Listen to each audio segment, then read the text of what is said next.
87장. 내 주님 입으신 그 옷은.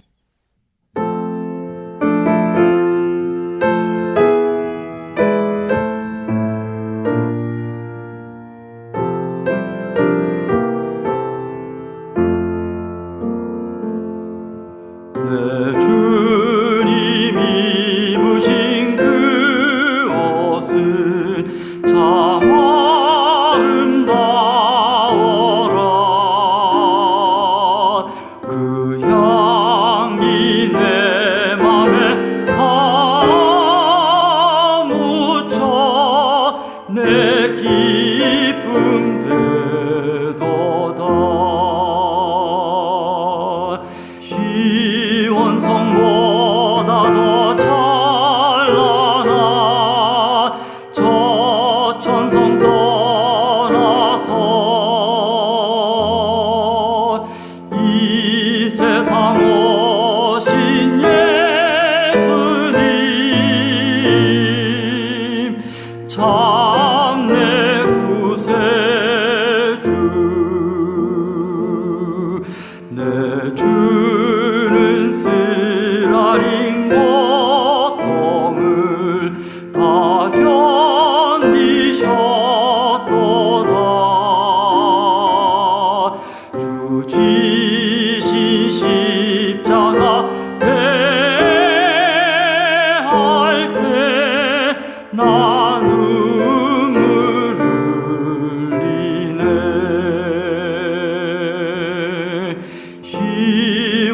시원성보다 더 찬란한 저 천성 떠나서 이 세상 오신 예수님 참 내 구세주.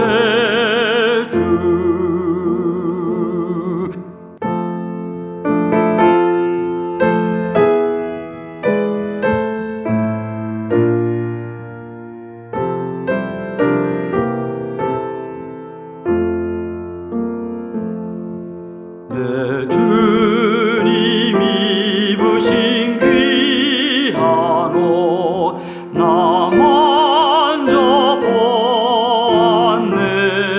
만져보았네.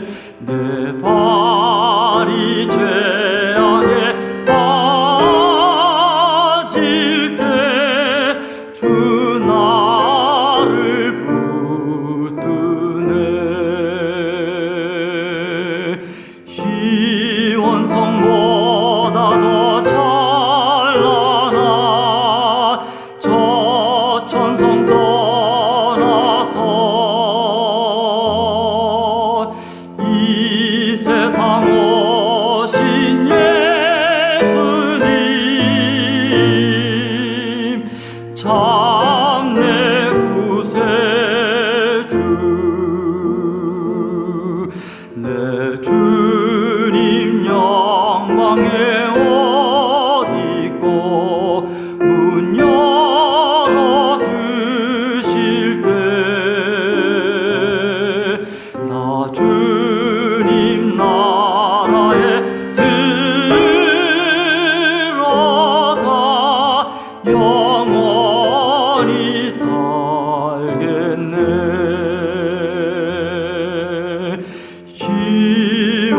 시원성보다 더 찬란한 저 천성 떠나서 이 세상 오신 예수님 참 내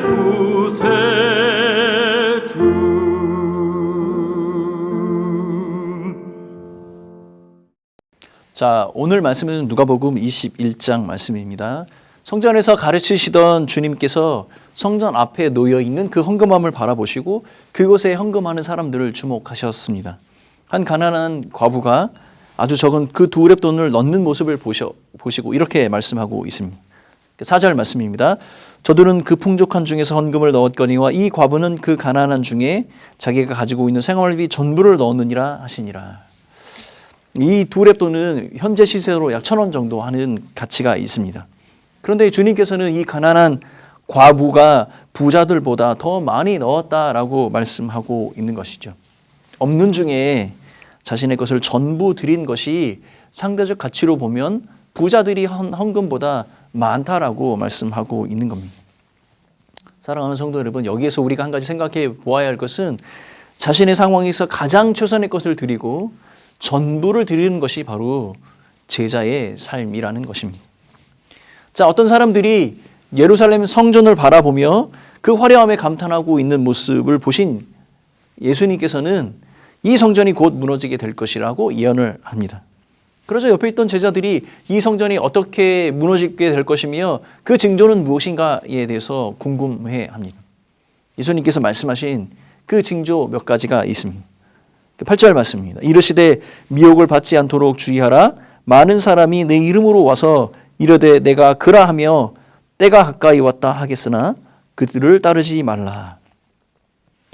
자, 자신이 스스로 메시아라고 주장하는 사람들이 많이 나타나게 될 것이다. 그들은 오히려 예수 그리스도 그리고 그가 전한 그 진리의 복음을 방해하는 사람들이게 되며 결국은 사람들이 그 진리에서 떠나게 만드는 그런 자들이 되는 것이죠. 결국 사람들은 스스로 그 진리에서 실패하게 되게 되는 것입니다. 또 다른 징조는 전쟁과 천재지변, 전염병에 대한 것입니다. 그런데 이러한 상황들은 객관적인 사실입니다. 믿는 사람이나 믿지 않는 사람들이나 모두 다 알게 되는 그런 사실인 것이죠. 그러므로 모든 전 인류에게 큰 영향을 미치는 부인할 수 없는 그런 사실이게 되는 겁니다. 그런데 이것이 이런 징조가 재난의 시작이 아니라고 말씀하시며 마지막이 아니라고 또한 말씀해 주고 있습니다.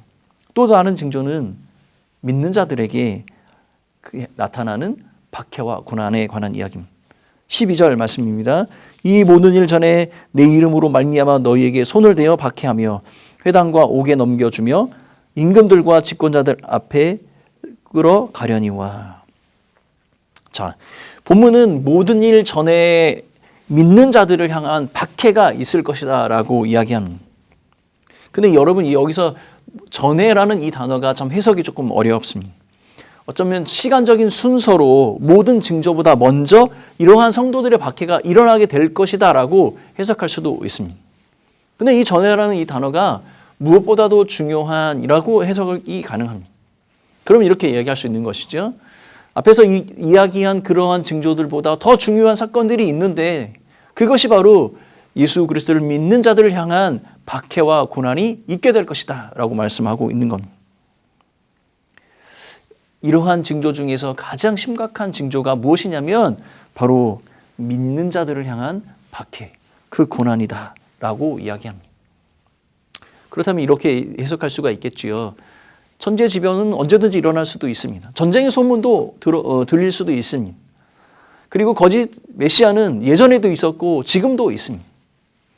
그러나 성도들을 향한 박해가 일어나게 된다면 그것이 바로 시작이 될 것이고 그 나머지 일어나는 모든 징조의 확실한 증거가 바로 이것이다 라고 말하고 있는 겁니다. 그러므로 성도 여러분, 자기가 메시아라고 이야기하는 거짓 메시아가 곳곳에서 일어나는 것, 그리고 전쟁의 소문이나 자연재해, 전염병이 일어나는 것이 놀라운 일이 아닙니다.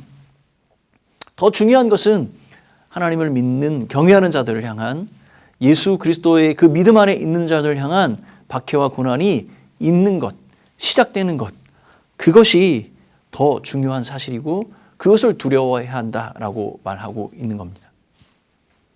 그런데 여러분, 그럼에도 불구하고 믿는 자들은 두려워할 필요가 없습니다. 왜냐하면 이 박해와 환난 가운데서도 우리를 보호하고 계신 그분이 계시기 때문이죠. 18절 말씀입니다. 너희 머리털 하나도 상하지 아니하리라. 여러분, 머리털 하나도 상하지 않는다는 그 이야기는 무엇이냐면 아주 작은 일도 일어날 수가 없다. 왜냐하면 그가 허락하지 아니하시기 때문에. 하나님이 허락하지 아니하신다면 성도에게 이러한 일은 일어날 수 없다라고 이야기하는 겁니다. 그러므로 우리가 소망 가운데 인내 가운데 있을 수 있는 이유는 우리 하나님의 그의 주권의 은혜 가운데 우리가 있기 때문이죠. 그러므로 사랑하는 성도 여러분, 우리는 소망과 은혜 가운데 있어야 함. 그가 우리를 보호하시고 그가 정하신 때에 그가 정하신 방법으로 우리에게 고난과 환난이 시작되며 또한 그 고난과 환난 가운데서도 우리를 승리케 하실 것입니다. 이것이 성도가 품어야 될 소망이죠. 이 성도의 소망은 심판과 함께 우리에게 다가오게 될 겁니다. 성경이 여러 가지 징조에 관한 이야기를 하며 이 징조가 있은 이후에 두 가지 심판이 있을 것이다.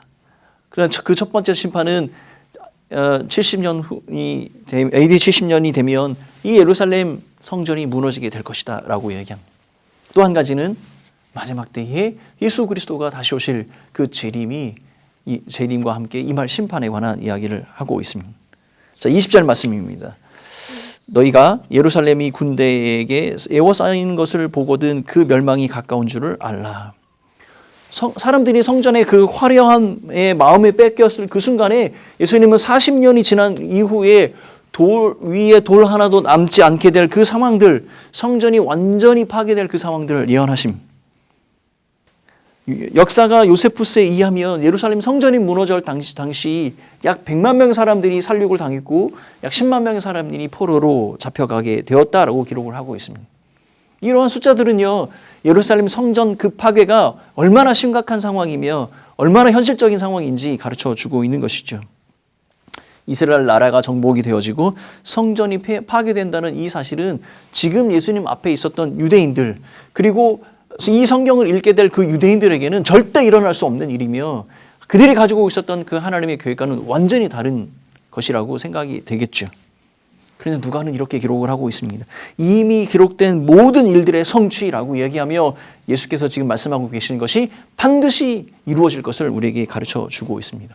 오히려 이방인의 때가 차게 되면 하나님께서 약속하신 그 계획, 그것이 완성으로 우리에게 다가오게 될 것이다 말하고 있습니다. 하나님께서 세우신 그 계획은 바로 예수 그리스도가 이 땅에 다시 오셔서 심판주가 되시는 것입니다. 28절 말씀입니다. 이런 일이 되기를 시작하거든 일어나 머리를 들라 너희 속량이 가까웠느니라 하시니라. 예수 그리스도가 이 땅에 다시 오시는 그 재림과 동시에 거대한 우주적인 징조가 일어나게 될 것입니다. 그러니까 성도 여러분, 예수가 재림한다라고 할 때는 이 사실을 부인할 수가 없습니다. 전 우주적인 사건이기 때문에 어느 곳 어떤 사람도 명확하게 그 사실을 알게 될 것입니다. 그러므로 모든 사람들은 구름 가운데 다시 오실 예수 그리스도를 보게 될 것이고 그가 그 마지막 때에 우리의 심판주로 서게 되는 것을 모든 사람들은 부인할 수 없게 될 겁니다. 믿는 자들에게는요, 오히려 이러한 것이 그동안 가지고 있었던 그 많은 재앙과 어려움 가운데 그 믿음의 혼란함을 완전히 제거하는 확실한 구원의 사건이 이루어지게 되는 것입니다. 그러므로 사랑하는 성도 여러분, 성도가 품어야 할 진정한 소망은 이 땅의 재림으로 다시 오실 그 예수 그리스도, 그가 우리 은혜 가운데 우리에게 심판주로 오셔서 마땅히 우리에게 주실 그 상급과 은혜가 있음을 기억하는 것, 그것이 바로 우리가 바로 품어야 할 진정한 소망이 아닐까 생각합니다.